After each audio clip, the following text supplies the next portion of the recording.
Hey, welcome to Let's Talk Nation on this rainy day. I'm your man, Rod Love, and sitting next to me is none other than the General Attorney Greg Jackson. Once again, it's on, Brother Love. Hey, you know how we get this thing started every week, man. How's this weekend for you? Man, weekend was good, Greg. Weekend was good and quiet. That's what I like. Quiet? How was it quiet? Something was going on this weekend. So wasn't no fireworks going up this weekend. Right, no fireworks. Nothing to cheer about with the World Cup. No, yeah. I guess it was good and quiet. Yeah, good and quiet. All right. Well, listen, we got to have some of those every now and again. What did you do this weekend, man?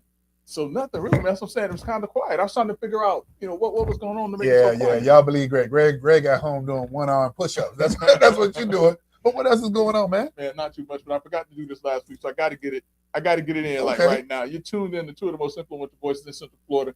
Monday night podcast, Brother Love and Greg Jackson, the dynamic duo. And on some nights, but just not tonight, we also have the third member. I started to say something. The third member of the crew, Doc Polite, who is, he's out on sick leave, although there is no sick leave on Let's Talk Nation. But if you want to be a part of the night show, all you got to do is hit 407-921-6195 or use those Twitter fingers, those Facebook fingers, and join us on Facebook. Brother Love, Greg Jackson, the dynamic duo. Brother Love, let's get it on. All right, man. Greg, man, so many things that are going on, man. I tell you, our punch sheet for the night is very interesting. And, Greg, I hope you don't mind, man, but, man, I got to kind of jump into all the nonsense that was going on, man, over this weekend, man. Did we leave anybody out yet? But no, we haven't. Because this nonsense that we about to talk about. Yeah, we ain't left anybody out yet. But, one thing, the Charlie Kirk killer. What happened? He's having his preliminary hearings to determine if they're going to charge him or move forward. His roommate actually testified in court against him this past week, and it looks like they're probably going to be moving forward. In the state where this shooting occurred, though, the judge isn't going to rush to say whether or not there's enough evidence. He's going to let everything in so he doesn't tip his hand. But it appears that trial is going to go forward against this person. Exactly what charges? I mean, aside from murder. Whatever it is, the equivalent is in that state is what he's going to be charged. So with that, Brother Jackson, we're talking about high-profile cases, but here's a case that we haven't heard much of anymore, and that is the case. And I don't know, Greg, is his name Luigiani? So it was some news on that about 2 or 3 weeks ago. The guy who killed the CEO of United Healthcare. He's also in trial around this time. Also, his lawyers are trying to. Matter of fact, they pulled this one move to where I believe they said that they're not going to plead the insanity plea. Because what that does is, I think that prevents the other side from using psychiatric records or certain things that were written that may, give some insight into his mental well-being. And I think that's what I heard. And so that's another trial that's kind of interesting. But the craziness, and you being an attorney, here's something that really has amazed me. Yeah. The craziness behind that case, Greg, is that this guy is actually getting some empathy from people when you look at he took the life of an insurance executive, and now you also see him gaining some kind of absurd celebrity kind of status. Let's say it like this. People have been stupid for a long time. And I'm going to say this, all right? And this is me saying it. Women have been stupid for a long time over bad boys. I mean, don't forget Scott Peterson. I don't know if you remember Scott Peterson who killed his wife who was pregnant. He became somewhat of a celebrity. I don't want to get him a second. The young man who killed those, the Sandy Hook killer, he became like a heartthrob to certain young women. Charles Manson, I think he actually had marriage proposals while he was in prison after he killed Sharon Tate and those other individuals through the Manson family. And now this guy, Luigi Mangione, whatever his name, Luigi Mangione. Now he's getting the attention, he's so good looking, he shouldn't be this and this. Listen, if women are that desperate to be with somebody, don't let people know just how desperate you are, because that makes absolutely no sense. Somebody who took a life. Yeah, listen, I mean, that's just like, if a woman killed her children and all of a sudden men were sending her money and talking about, she's hot and all of this other stuff, it would absurd. Be equally disgusting. Yeah. But yeah. So that, that's going on. But Greg, I hadn't seen anything like, and I'm not moving in the direction, man, talk about anybody's guilt, but man, what's taking place in Maine? Well, Brother Love, this is this is that flip into politics real quick. And I don't know if folks have been following this, but there has been a very interesting, contentious race that was going on in Maine for the U.S. Senate.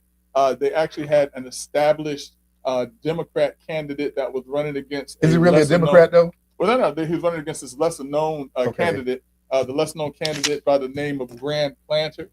Graham Planter actually won the primary, and he was going to be the savior of the Maine party, the Democratic Party, and he was going to whip Susan Collins, who has not lost an election, I don't know how many years, but he was going to whip her and become the Democrat senator out of Maine. Problem is, Brother Love, in addition to not being skilled and not being experienced in politics, this is a guy who's walking around with a Nazi swastika tattoo on his body. And so I don't understand how he even got there. Yeah. The other thing too is that in addition to that and not being very skilled, apparently he has a history of assaulting women and women that he's dated. And there was one such report when he first won the primary election, and they swept that under the rug. But then you started hearing more, and it came to the point where they could not ignore it. So now, this past week, the Democratic Party in the state of Maine leaned on Mr. Planter. Put some pressure on him. Did they lean on him, or did they put their foot on his throat? Listen, they put on his throat. Let's say what it is. To where he is, he has now, what's the term? Suspended his campaign. The political terminology, but the way he did it, Greg. I mean, everybody was expecting him to do it earlier, and then he decided he wasn't going to do it till Monday. Well, one of the things is that as an outsider. Because that in essence is what he was, and that is appealing to a lot of folks to say, "Hey, I'm an outsider." There's a commercial here in Orange County that's taking place for a House representative race, and this guy's touting himself as an outsider, and that's what people, they don't want the same old. But in touting himself, as an outsider, he was hoping that he could garner all of the support and all of these votes and things like that. And it's not going to work in this particular case. So, Greg, let me ask you this. And you're right. He has painted himself as this outsider. But, Greg, a lot of the folk that are running as Democrats now that are painting themselves as outsiders are coming forward and calling themselves the New York ones that we were just familiar with, call themselves Democratic Socialists. Yeah. Then you have another population of Democrats that call themselves progressives. Right. So what is he calling himself? I have no idea. I ain't gonna lie to you. I have no idea what he was calling himself. I'm gonna say he was between progressive and socialist. That's what I'm gonna say. And being in Maine, that's probably the best that he could. Probably in Maine, probably more along the Democratic Socialist arm of the party. So. But here's something interesting, Greg, and you're familiar with this guy because I know you've studied him. You mentioned his name on this show before, but Carville. James. James Carville. He was on after the New York individuals, because it was three. It was a sweep. Right. After they won, he did an interview, and he says, all of these folks that want to call themselves everything but a Democrat, he says, why don't you go form your own party and run underneath that flag and see how far you get? So talk about the dynamics with that, man. I mean, listen, the problem is for years, third party. Well, not even that, but for years, the Democratic Party was being held hostage by a minority in the party, and that being more of the far left-leaning individuals in the party. I mean, that's where you got your squash from, your AOCs, your Ilmars, and things of that nature. And so, what we found in the last election and in other elections prior to that. Is that most Americans are kind of, middle of the road. And, most Americans don't agree with these loud voices, albeit minor voices in the Democratic Party. And it's starting to hurt the Democratic Party because now no one really knows who's leading the party. Is it, the ones who want to work to try to get things done, or is it this one segment of the party that's just loud and wrong on so many issues? And I'm glad you said it like that. I'm glad you framed it up like that. But here's what I want to ask you, Greg. And I love how you painted this picture, so I can just come in, put a couple of strokes on this painting. Put some brush strokes on but that you mentioned AOC. Yeah. And AOC and that group became popular because everybody said, man, look how left it's going. Yeah. But now you have these other folk, Greg, that have gone even further left than the AOCs. Which is hard to believe. It's hard to believe. But they're doing it. But they're doing it. But here's the thing, man. At some point in time, Greg, when do the constituents that vote on these folk come to terms with believing what's believable? Well, I mean, the question, that's a great question, but the problem is sometimes even when the constituents come together to say, hey, listen, this is not what we want in our party, there are election results that then come to question. Look at what happened out in California, where you had the Republican who was leading by 50,000 votes, and then a couple of weeks later, while they're still counting votes, he's down by 10,000 votes. Mm-hmm. And, people are saying, where are these votes coming from and all the other things. And so I think that, for the most part, that there are a lot of folks out there who are saying, this is not what we believe. This is not the direction that we want our party to go in. But because these few voices, these minority voices are so loud, people think that is what the Democratic Party is about, and it's not. So now I'm going to go here with you. I've let you disclose. Right. But we've experienced the same thing, too. I mean, at one point, you had the Tea Party. Right. Then right now, I mean, and I think this has been more sustainable than you could ever believe the Tea Party was, and I'm talking about MAGA. Okay. And so, but you still have a core of moderate Republicans that will still say, too, I'm conservative.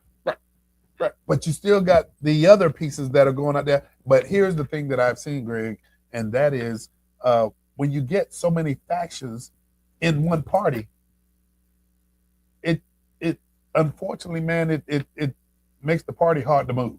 It does, because what happens is, in addition to decreasing the number of votes that you may have on an issue, because listen, on the Republican side, well, actually more so on the Republican side than the Democrat side, because for the most part, Democrats, despite the fact that they may disagree with someone, when they vote, I mean, they're voting almost lockstep with each other. No matter how much it may not align with what their constituents want or what they actually believe, they will stay lockstep with the party. But we've seen, with the Susan Collins and with the Rand Pauls and all that, they have no issue, no problem on the Republican side saying, listen, that ain't what we're going for. I mean, look at what they did to former almost Speaker of the House, Jeffries. Yeah. And that's how we have Mike Johnson, Speaker of the House, who I think is doing actually a pretty good job. But Jeffries was the projected Speaker of the House until people said we can't agree with some of the things he's saying. You know something, man? I was just thinking as you were saying that, we got our Mike Johnson, who's the Speaker in Washington, and then we got our Mac Johnson, who's the CRA director for the time. Hey, we got our Mike Johnson. But Greg, here's something I'll ask you, if you would, man, because we got a call coming in at about 7:15, 7:16. Yep. But before we get that call, can you take people to school? And this applies to both parties, Republicans and Democrats. Can you take people to school on letting them know what's the job of the whip? So the job of the whip is to serve as a guide of the party. They're the ones who are supposed to be the voice of those who are the voice of the people. And when there are issues that should be pushed through the party, they're the ones that are the liaison between the other members and say, hey, listen, this is important. We need to get this issue passed. They got that title for a reason. Right. But the whip for a reason. Right. But the problem is, sometimes the whip is not effective. And Mike Johnson has had his challenges, but I think that he has done a very good job with holding the Republican Party together on the House side. Because you got so many splinter groups that's coming out now. Yeah, and I mean, listen, he'll call them back. They'll stay late nights and they'll work through things to where if it has to get done. I've seen some great successes with Mike Johnson as a speaker in the House. Greg, a lot of people don't realize it is the art of negotiations, the art of compromise. You don't see a whole lot of the compromise because you hear more about the negotiations, but there's compromise in there too. You have the different factions that they say, okay, our chamber will go along if we get this. Right. And this starts out like that, but then the negotiation of it will bring it down. Right. But yeah, I mean, but and I don't want people to confuse me with the Republican because I'm not. But I will give credit where credit is due. Just like in the same respect, Hakeem Jeffries as the speaker or as the minority leader. Is he the first African American minority leader? I want to say he is. Yeah, I want to say he is. But I mean, listen, he did a very good job. But he had, well, you know what? Maybe not. Maybe not, because people are saying, who's really leading the Democratic Party right now? You know what? I think it was a time when there was minority. No, it wasn't. Hold on. Been, but yeah. Welcome to Let's Talk Nation. Who do we have the pleasure of speaking with right now? Hello, this is Pastor Alicia Barnes. How are you doing this evening? I'm wonderful. How are you? Doing great. Hey, but see, she says, just this Pastor Alicia Barnes, she don't hype it up. That's with right. the Experience Christian Center with their leading bishop. She got to work on that. You have to work on that, Pastor. Yeah. We got to work on that. Come on, we gonna hang up and do this. I didn't hype it up. Well, I'm sorry. I'm so sorry.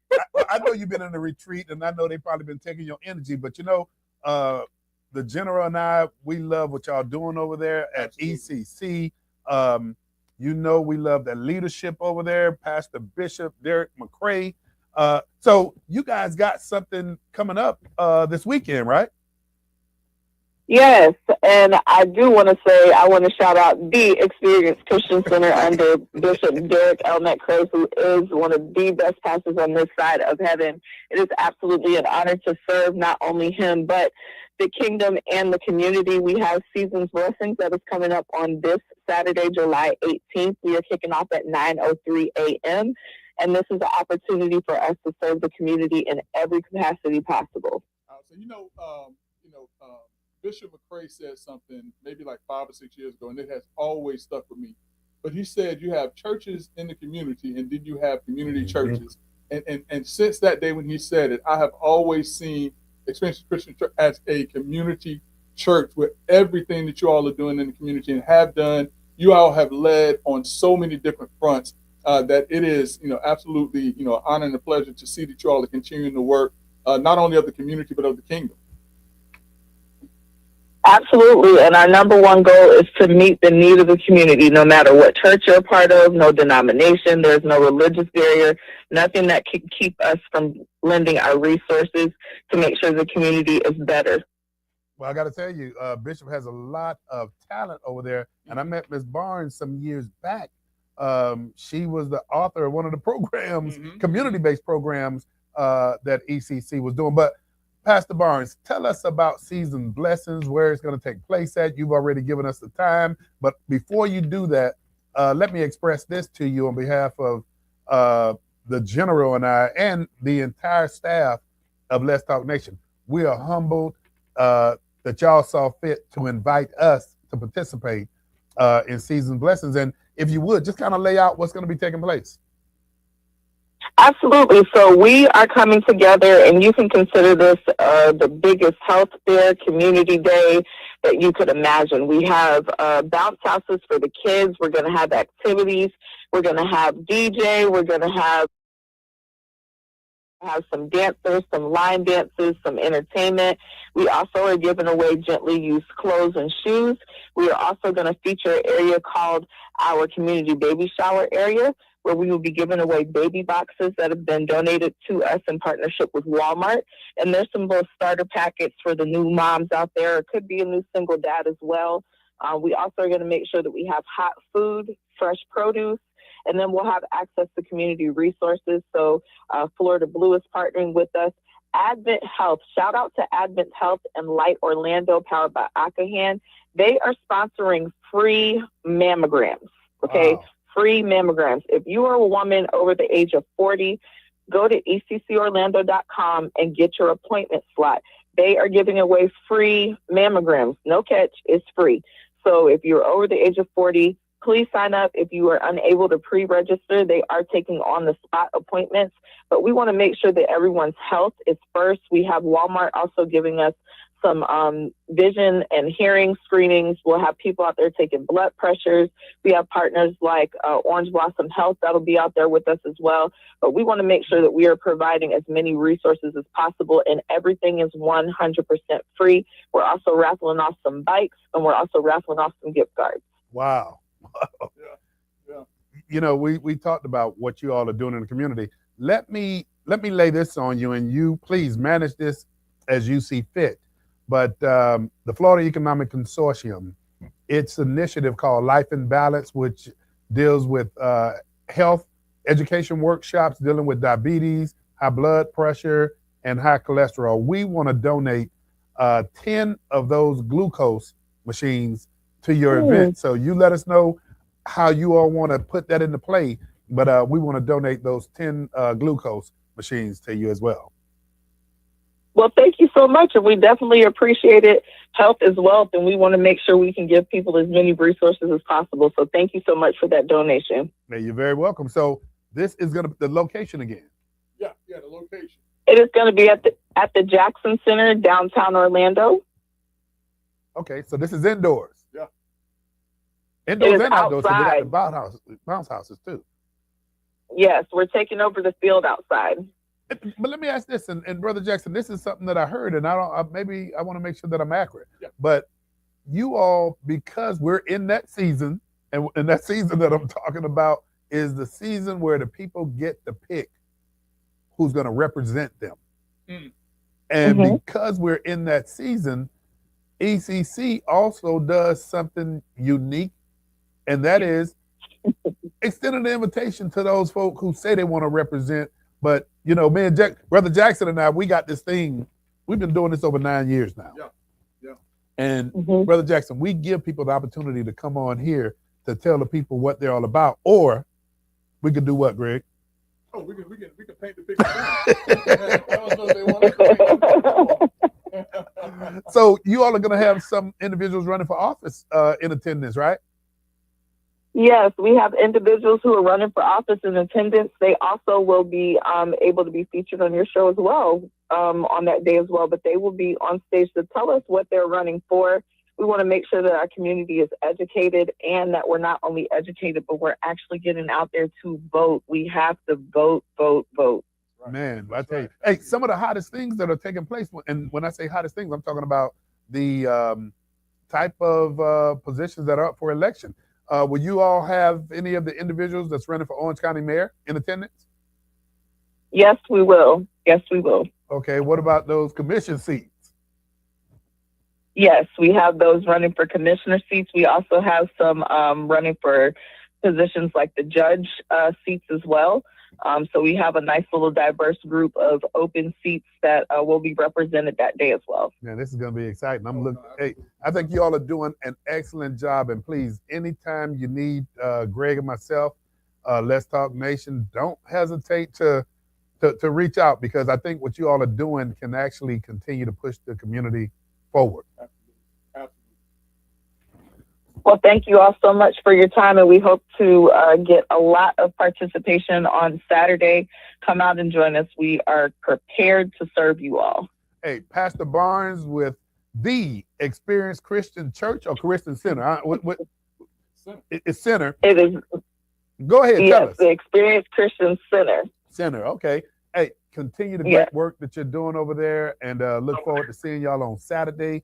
And once again, we got to give a shout out to your Bishop Derek McCrae. Keep doing the work that y'all are doing. Thank you for joining us. Thank you so much. All righty, you take care. All right, bye-bye. Bye-bye. So for the love of talking about, the upcoming elections, man, let's talk about the races that are on the ballot for Orange County. Okay.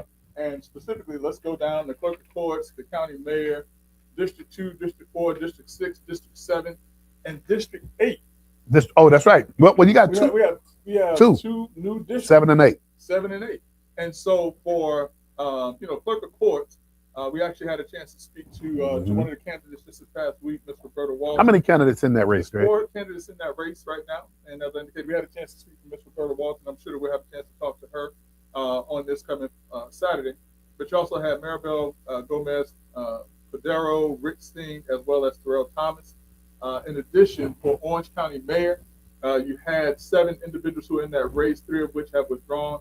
And so right now you have Chris Messina, Tiffany Moore Russell, Stephanie Murphy, and Myra Uribe. Can I pause you for 1 second? Yeah. I am so glad you did what you just did, because I saw Channel 9 do something, man, that I thought nobody has checked the media on this, but this is a nonpartisan race. Oh, yeah. And I saw when they were advertising the debate that's taking place on their news network, I think August 4th or the 6th, I can't remember which date, but they went through the process of identifying each individual's party affiliation. I mean, For the county seats? Yeah, for the mayor's office. Interesting. And so that's why when you did that, I'm sitting back and I'm saying nobody called them out for it. But then I started seeing individual on that Facebook page call them out for doing that. Well, listen, I mean, it's either channel, news channel 6 or 9 that I think is a garbage news station, anyways. But it is what it is, and that just goes to show that sometimes those that we trust in the media aren't doing their own research. I mean, I've seen some other things too. I'm not going to get into it right now, but so if they need to be checked. But that's why people come here to get their news. That's right. All right, so for District 2, long-standing district, you have Camilla Brown, Mike Crabb, Wes Hodge, George Oliver III, and Marcia Summersill. Then you have the District 4 race, and hey, interesting. And in District 4. So in District 4, you have 3 individuals. You had 3 who have withdrawn. You have Isabel Arthur, who qualified as a write-in candidate. That's why I kind of took a moment to pause there. And then you have Brian Jones and Johanna Lopez. And then for the District 6 race, also another long-standing district, you have Lodi Alati. I mean, I apologize if I'm not getting this right. Delcy, I apologize if I'm saying this wrong. You have Luana Gels, you have Cynthia Harris, you have Peter Pierre Joseph, as well as Michael Scott. Oh, all of those have qualified, Greg. Yeah, everyone have qualified. So let's talk about this District 7 race. All right. Okay, you had about 15 people. Wait. Okay. You gotta give me a moment now. 1, 2, 3, 4, 5, 6, 7, 8, 9, 10, 11, 12, 13, 14, 15, 16, 17 individuals who are in that race, 4 of which either did not qualify or withdrew, meaning that you have 13 individuals in this district. Now listen, brother.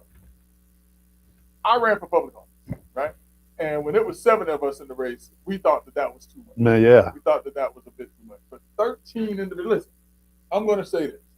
Anyone who throws a hat in the ring to say, hey, I want to serve the community is great. But sometimes you got to look at things and say, you know what?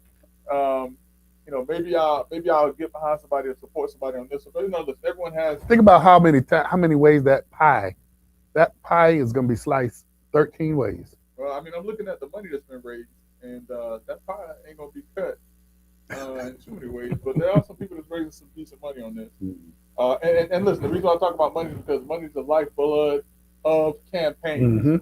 And while there have been some races, because we talked about this. I mean, you talk about Siegel and Teresa Jacobs.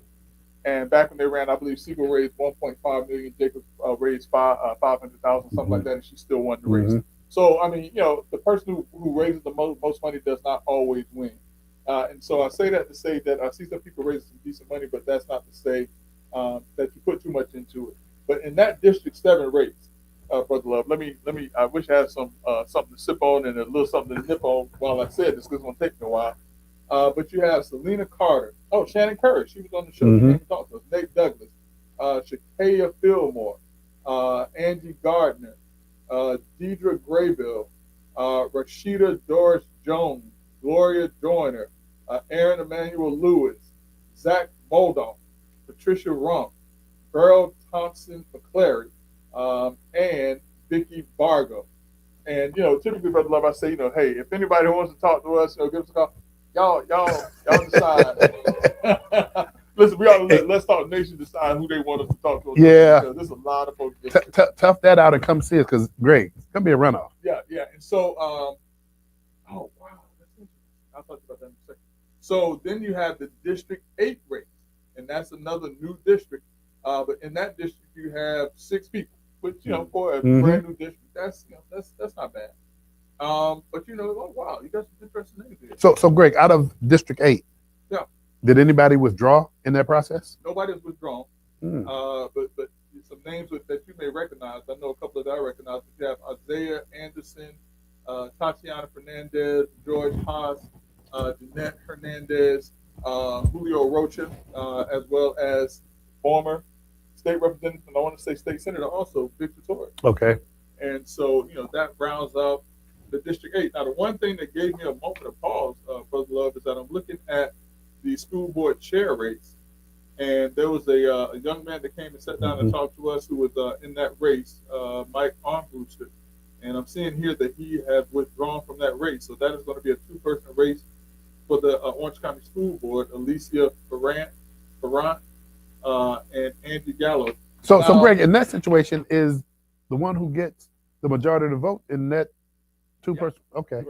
Now, if I recall correctly, and if I'm wrong on this, somebody please tap my shoulder and let me know this, but I believe it was Alicia Ferrant who, when Eatonville was having a discussion about the Hungerford property back in August and September 2025, she made a comment that I thought was a bit insensitive, as well as a bit offensive about the town of Eatonville always having its hand out or something like that. Now, it may not have been her, but I know that she didn't vote in favor of Eatonville being able to at least bid on that project, as all of the school board members. Also, she's a sitting school board member. I remember, right? Okay. Yeah, and none of them really stood up for Eatonville getting that property, or at least being able to bid on that property, or pausing what's taking place.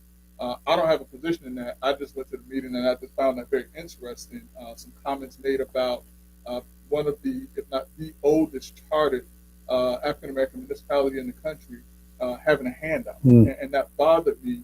And it may not have been, Ms. Ferrant, it may not have been Gallo, but it was one of those school board members. I'm gonna go back and I'm gonna watch. I wish I would have seen it before I came home, because I shouldn't have said it. But it's very disappointing for a sitting school board member to say that about the oldest African American charter municipality that is situated right here in Central Florida, in the Orange County area. And if that is the person that is looking to lead the district, that is a very sad day, in my opinion, for Orange County. And Greg, that just reminds me of a Maya Angelou quote. And man, people never remember all the different things that, the words of exchange. They never remember that, but the one thing they will always remember is how they made you feel. Right. And so that looks like something that just really stuck with you. I mean, yeah, it did.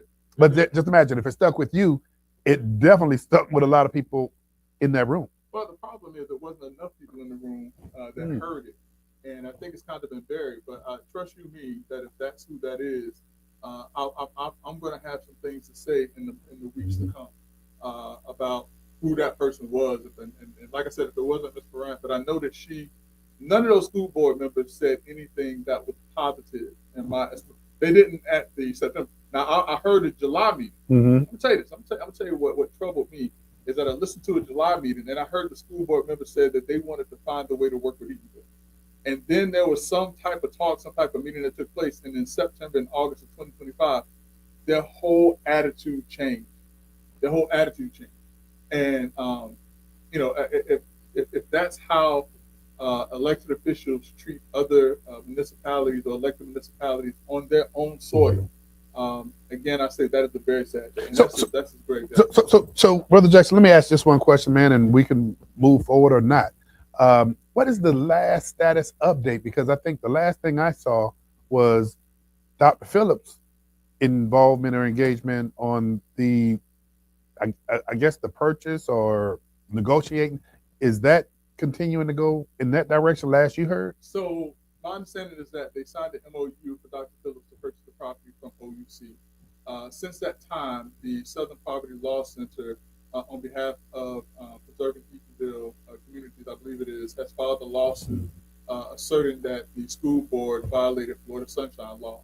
Dr. Phillips has maintained that they will be closing on that property in either August or October. I can't remember which month it is that they have finally settled on, but I heard it's either August or October of 2026 that they're going to be closing on that property. So, the sale appears to be still moving forward, albeit under the shadow of some questions about how this deal came about, which the courts at some point in time is going to have to look at and rectify. And let me separate a couple of things here too, Greg. Will that bring revenue into the town of Eatonville? Because I know, we've seen this issue about data centers throughout the country and the pushback from data centers. And of course, I'm referencing, and this is nothing that's been hidden. Manny, I think his last name Diaz, was doing an interview, man, on one of the news networks about HostDime. Right. And, that's a private company that when you look at the value of the property, the town should be getting a check, property value check. So would the same thing occur with and is Dr. Phillips a for-profit or a not-for-profit? So Dr. Phillips is a not-for-profit organization. Some of the projects that they have indicated they are going to place in the town of Eatonville do not appear to be tax-generating businesses and entities. However, they do have, because they got a sweetheart deal that they're getting over 100 acres for $2 million. Now, granted, or actually $1 million because there's some forgiveness of some of that money in there. But granted, some of that property is not all usable. It's like wetlands and things like that. But they got a good chunk of property for $1 million in the town of Eatonville. For $1 million? For $1 million. Listen, man, they got a sweetheart deal. I can't leave it at that. But there is, certain portions of that property that can be developed, which, listen, 2 years from now, I want somebody to go back and I want them to watch this show because this is what I'm forecasting. Because Dr. Phillips was saying, the foundation said they don't know what they're going to do with that property. But what I guarantee you that they're going to do is they're going to sell off 17 acres of that property to a developer for a lot of money. And they're going to sell off 17 acres for way more than $1 million or even $2 million that they're purchasing the property for right now. And that's, listen, go back 2 years from now, and this is going to be my I told you so moment that, Dr. Phillips is going to benefit greatly from this deal.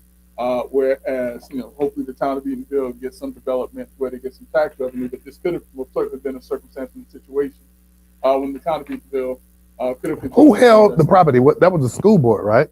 Yeah, the school board was technically gifted the property by the landowners in the town of Eatonville for educational purposes. And that was back in, I want to say in the 1950s. I have to get my history down on that. And the school board, was supposed to maintain that for educational purposes. At some point in time, the Hungerford Technical School or the Hungerford School went away. They knocked it down, and it's no longer on the property. And so the school board determined that the property no longer had an educational purpose or educational use, which kind of goes against why it was gifted to them. Right. And they determined that they could sell it to Dr. Phillips without there being a public, RFP process of someone to come in and purchase that property, which, that is a part of. Hang on, you said it was an RFP or was not? Was not. Don't ask me. Boy, don't ask me. I'm just making sure my ears are hearing this correctly. Listen, I just sit back and I just watch. I have no dog in that fight, aside from the fact that I am asked questions about certain things. I can only give my honest opinion on things. But, listen, the town of Eatonville, if they can benefit from Dr. Phillips being there, great. If this is going to be a hindrance on the town, then something needs to be done. Either way it goes, that's up to the town of Eatonville, Dr. Phillips Foundation, and the school board. Up to the town. And I'm gonna say this, Greg, and we can move on. But up to the town, but leadership, and I'm hearing a lot of great things about the mayor of the town of Eatonville, Mayor Ruth. Hey, Greg, I'm hearing a lot of great things, man. So listen, she's a rattler. She's a rattler. And listen, I'm gonna say she's a rattler, and so that they're. Don't be surprised by nothing you hear because, when she comes from good stock, also her dad, a strong leader in that community, Pastor Critton. But Ruthie, went to school on the highest of 7 hills in Tallahassee, Florida, and Rattler, go Rattlers. And she is doing, listen, she's doing some things that a first-time mayor should not be able to do. I'm hearing, and I'm going to just tell you this, Greg, I'm hearing that she is putting things on a level when you look at economic engines starting to crank up. She's smart. I mean, listen, she and I don't always see eye to eye, and I hope she sees this. I hope she sees this. And I hope somebody calls and say, he was talking about it. He said, yes, I am. We don't always see eye to eye, but we respect each other. And we have a type of relationship where we can actually pick up the phone and talk about our disagreements. And that's what I respect about her, is that anyone, she's willing to engage in conversations with anyone. She kind of reminds me of Mayor Nelson. Over in Brian Nelson. Yeah.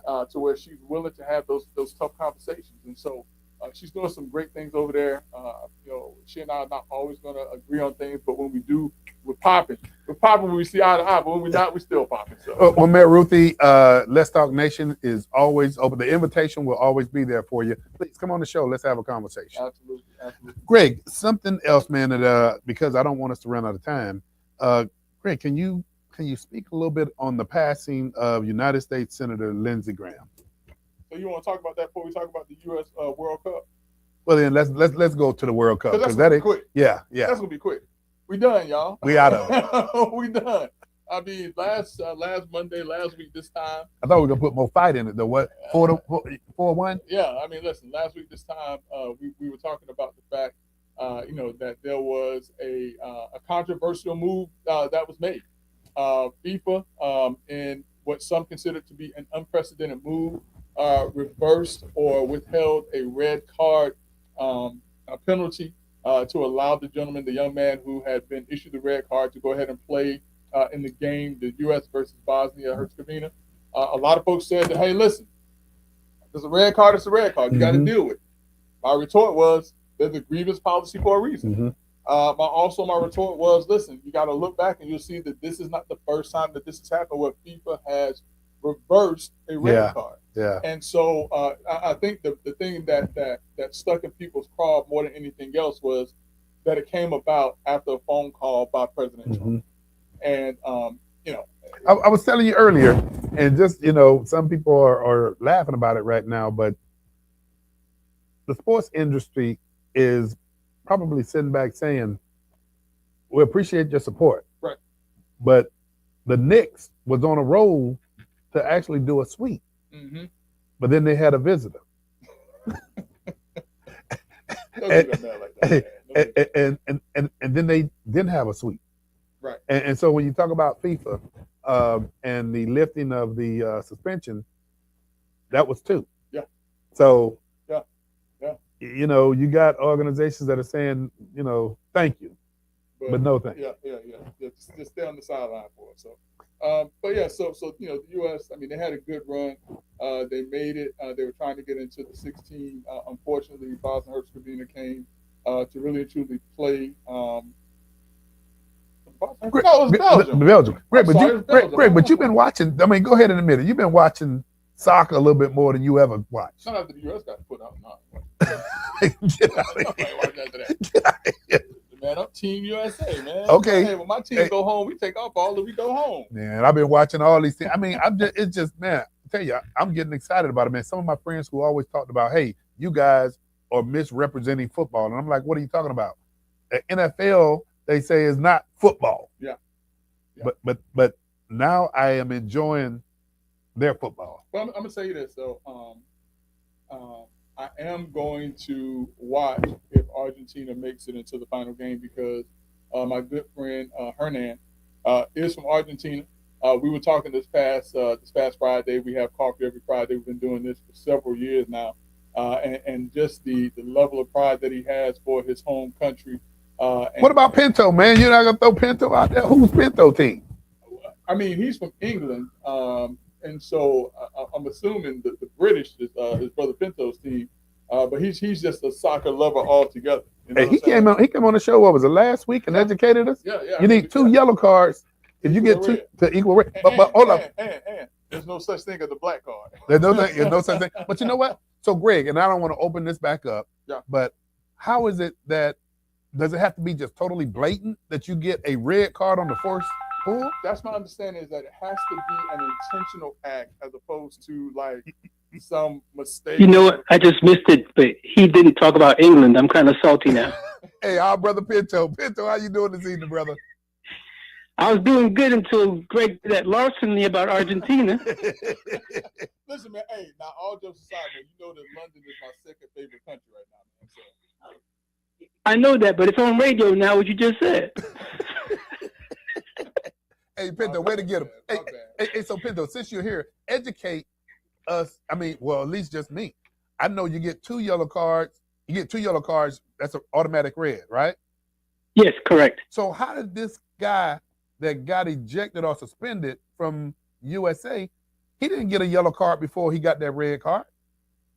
No, he didn't. He just because the referee considered that a severe foul, right? Oh, yeah, Which we said it was an accident, right? So once he got that red right, that was it. And you can get a straight red, especially if you do something real foul. That wasn't blatant. Well, they thought it was. I know. And that's like getting I Tom Brady out the game, and that's your go-to guy when he played.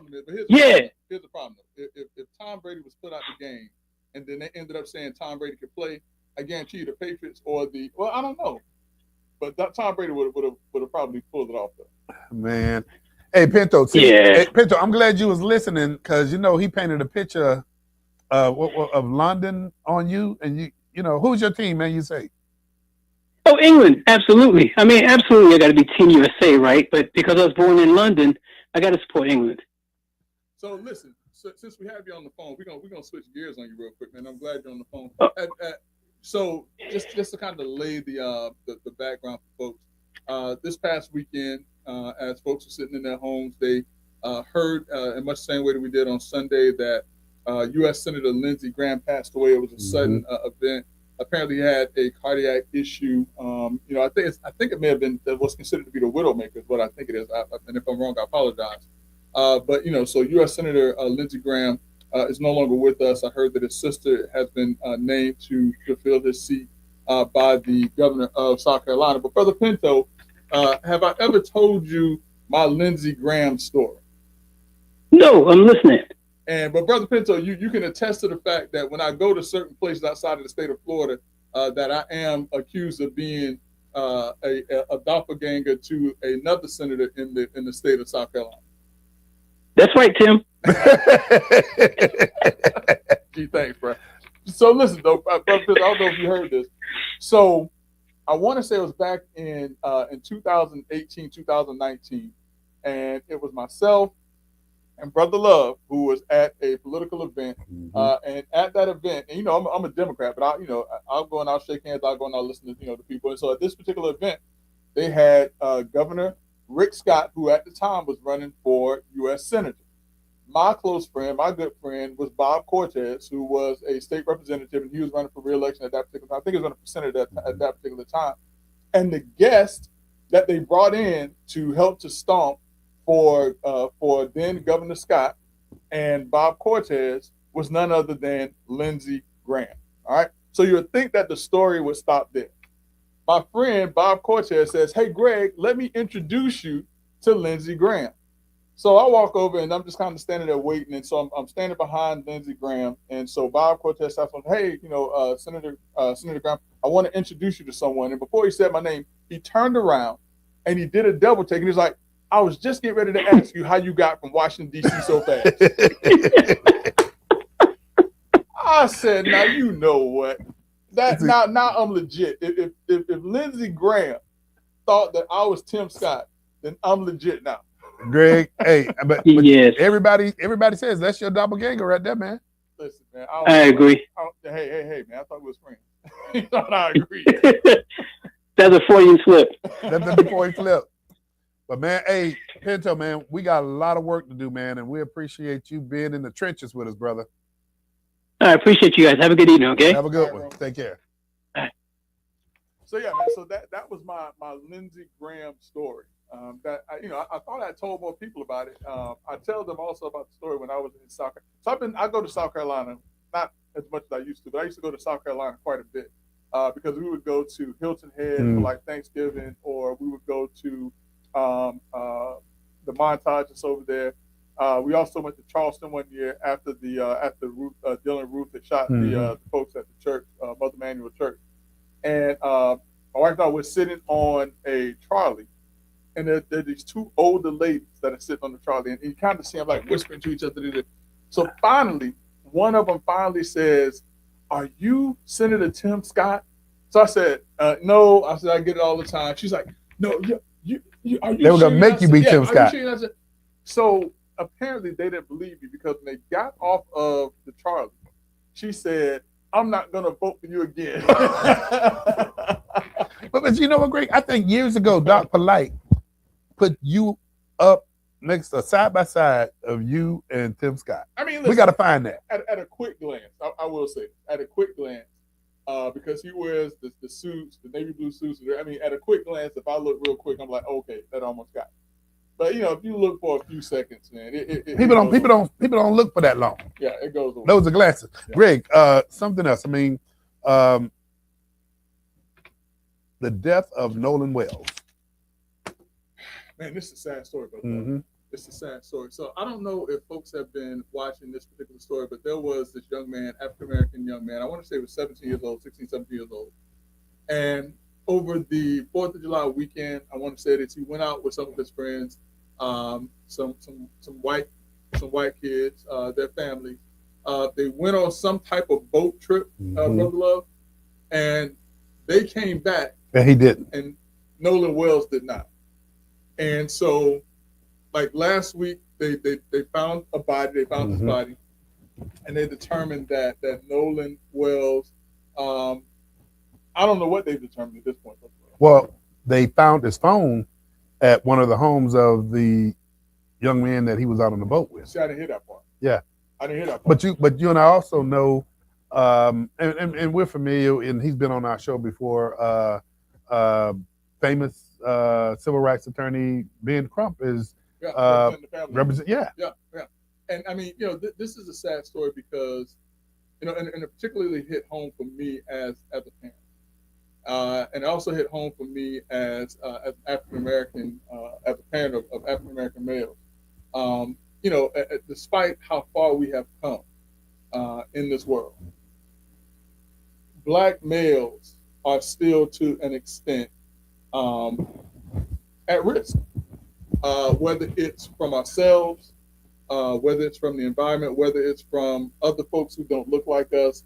Other people who look at us certain ways for whatever reason. Black males, unfortunately, I mean, even political parties are against Black males, and by that I mean, think about what President Obama said and what Joe Biden said. If you don't vote for me, you're not Black. And Barack Obama saying that I'm gonna get Michelle come and talk to y'all because y'all should be voting for this person. They always paint us in certain boxes. They always treat us certain ways. And this story, unfortunately, Brother Love, reminds us that young Black men are still at risk. You're right. You're absolutely correct. But, Greg, this story is still unfolding, man. And so we're going to keep following it, man, to see where it leads us, man. I mean, listen, I'm going to say that I hope truth prevails. That if something untoward was done, that the people who did this, that they fully pay the price. If nothing was done untoward, I don't wish ill to anyone. But if something happened to this young man, where he was taken from his family, taken from his parents, taken from his friends, taken off of this earth, because my understanding is that he had a bright future ahead of him.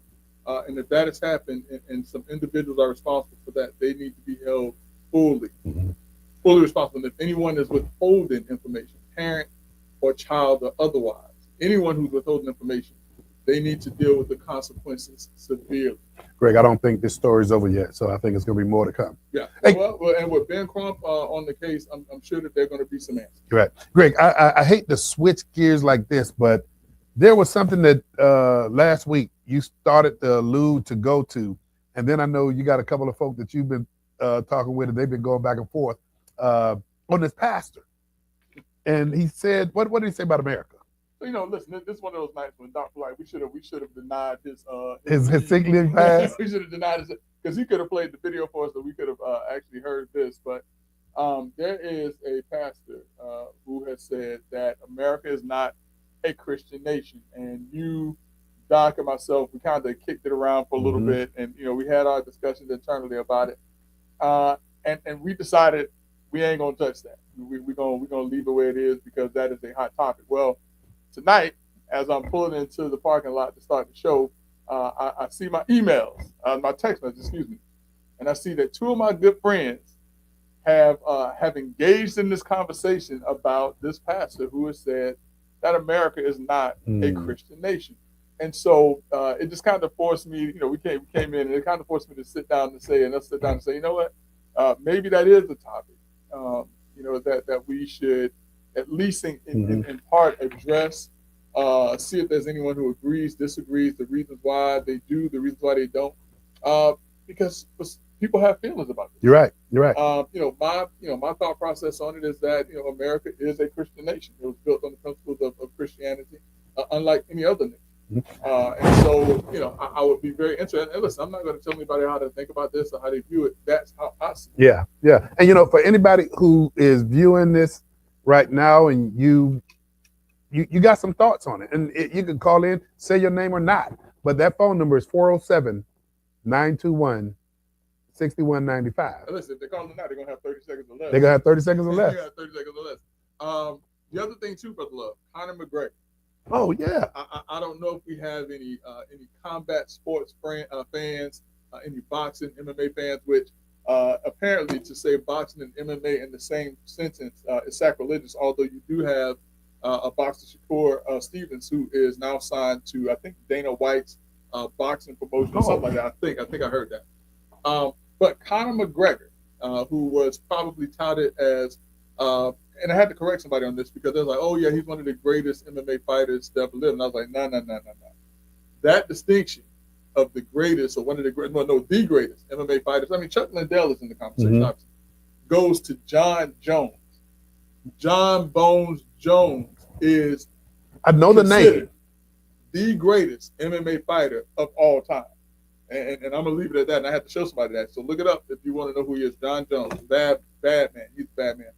But Conor McGregor, to his credit, Conor McGregor made MMA more of a household cross the aisle type of sport.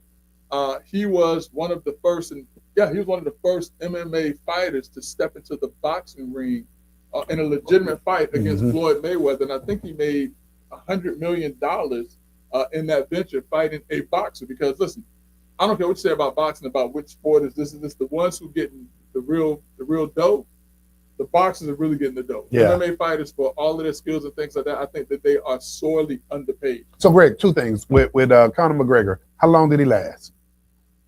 So let's talk about this. So Conor McGregor, I mean, listen, he has had a streak of some defeat, and so this was touted as his great comeback. You see him, he's working out, he's ready, and he steps into the ring that night, and within 69 seconds, the fight was stopped, but not in favor of Conor McGregor. Apparently, during his first real kick that he went to throw, he blew out his knee and was unable to continue to fight. Now, some say that he injured his knee in that kick, which I find hard to believe for a trained fighter to go in and throw such a routine kick in such a fashion that they injured themselves doing that. And it happens. But a lot of folks have been pointing to, if you see Conor McGregor as he's walking to the cage, as he's preparing to go into the cage, that he's showing certain things to give some indication that he was injured already before he even walked into that cage. Well, sure, Greg, I don't know what the math is on this, but if you take $20 million, man, and you divide it by that 69 seconds in the ring, that's Greg, per second employee. Man, you could divide 29 seconds into 1 year. That's still more money than you can divide any kind of way you want. That's a lot of money. You ain't even got to put it per. But then you tell me Dana White retired him then, right? He retired himself. Okay. You know what I'm saying? Dana White basically has his contract, and Dana White can say, "I hold the rights to you being able to fight," because he had to give Conor McGregor permission to fight Floyd Mayweather. So he could not just go out as an individual, just like like John Jones, just like the gentleman who fought Anthony Joshua, who was an MMA fighter. They had to get permission from the UFC, from Dana White, to fight in a boxing match. And so if Conor McGregor says that he's going to do something, he has to have the permission of Dana White. Otherwise, Dana White can basically say, you're not going to do anything. So they in a sense, they own this. And Dana White get a piece of the action, too. Oh, yeah, he gets a lot more of the action than the fighter. All that TV money. Yeah, TV money.